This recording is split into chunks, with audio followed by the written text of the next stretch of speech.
বিশ্বাস, বিবেক দিয়ে কাউকে বিশ্বাস করলে সেটা হয় বিশ্বাস। আবেগ দিয়ে কাউকে বিশ্বাস করলে সেটা হয় অন্ধবিশ্বাস।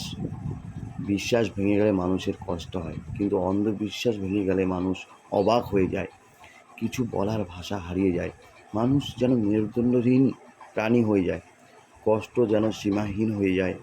গোলাপের সৌন্দর্যের প্রশংসা করার আগে তার যন্ত্রণাদায়ক কাটার ব্যাপারটা যেমন ভাবা উচিত, ঠিক তেমনি বিশ্বাস করার আগে বিশ্বাস ভাঙার পরিণাম কী হবে সেই ব্যাপারটা ভাবা উচিত। এক হাঁড়ি দুধ নষ্ট করাতে যেমন এক ফোঁটা লেবুর রস যথেষ্ট হয়, তেমনি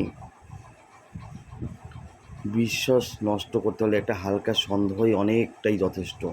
বিশ্বাস অদ্ভুত একটা জিনিস, কাউকে বিশ্বাস না করে মানুষ যেমন পথ চলতে পারে না, তেমনি বিশ্বাস ভেঙে যাওয়ার কষ্টও মানুষ মানতে পারে না। সত্যি বলতে বিশ্বাস